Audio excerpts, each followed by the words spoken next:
भारतीय राजनीति में 90 का दशक गठबंधन सरकारों के बनने और ढहने के लिए जाना जाता है।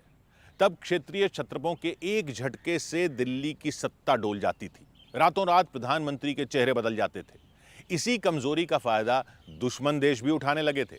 राजनीतिक अस्थिरता का फायदा उठाकर पड़ोसी दुश्मन ने पहले पंजाब और फिर जम्मू कश्मीर में आतंक की आग भड़काई। नौजवान नरेंद्र मोदी उसी वक्त से आतंक की सोच पर प्रहार करते आ रहे हैं।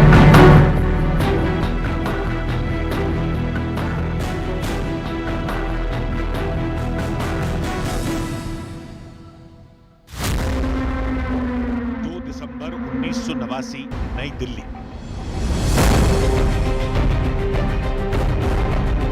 विश्वनाथ प्रताप सिंह कई दलों के गठजोड़ से बनी सरकार में प्रधानमंत्री बने। सरकार में बीजेपी और लेफ्ट पार्टियां भी शामिल थी। कांग्रेस से बगावत कर जनता दल में शामिल हुए मुफ्ती मोहम्मद सईद को विश्वनाथ प्रताप सिंह ने देश का गृह मंत्री पद सौंपा।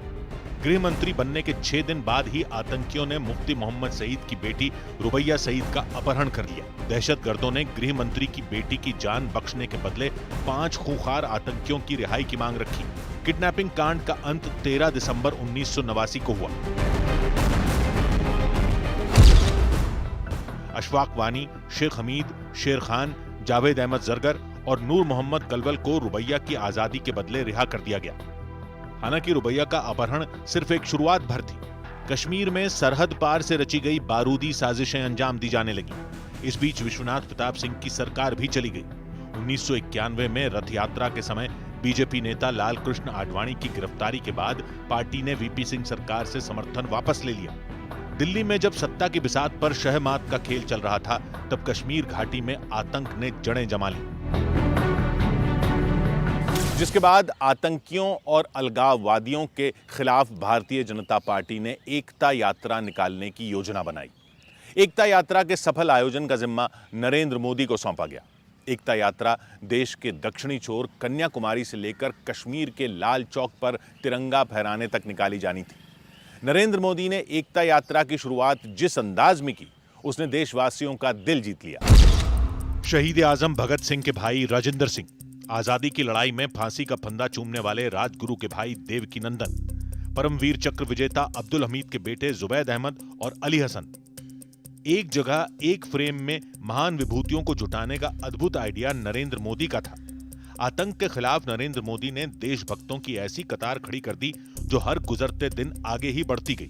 11 दिसंबर 1991 को कन्याकुमारी में एकता यात्रा के शुभारंभ की ये तस्वीर देखिए, जिसमें मुरली मनोहर जोशी को राष्ट्रीय ध्वज तिरंगा सौंपा गया था। लेकिन कन्याकुमारी में एकता यात्रा के लिए लोगों को जोड़ना आसान नहीं था, क्योंकि तब भारतीय जनता पार्टी की तमिलनाडु जैसे प्रदेश में जमीन भी तैयार नहीं थी। ऐसे में नरेंद्र मोदी ने देश भर से कार्यकर्ताओं को कन्याकुमारी तक आने का आह्वान किया। उन्होंने एक एक दिन का ख्याल खुद रखा।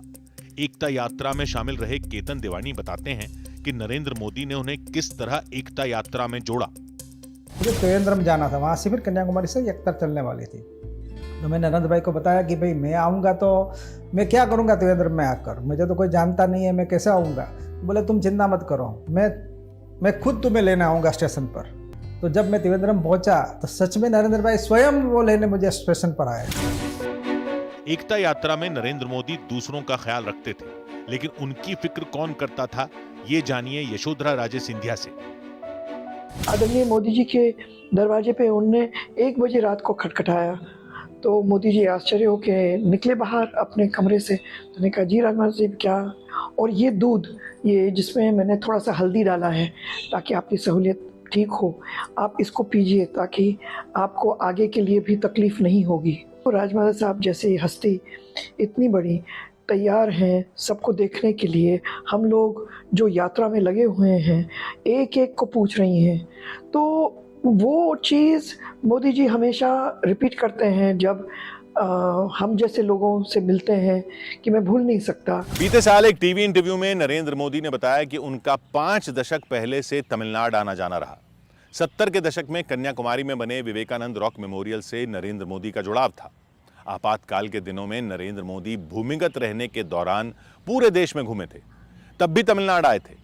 एकता यात्रा को सफल बनाने में उनकी पहले की दक्षिण भारत की यात्रा बड़े काम आई।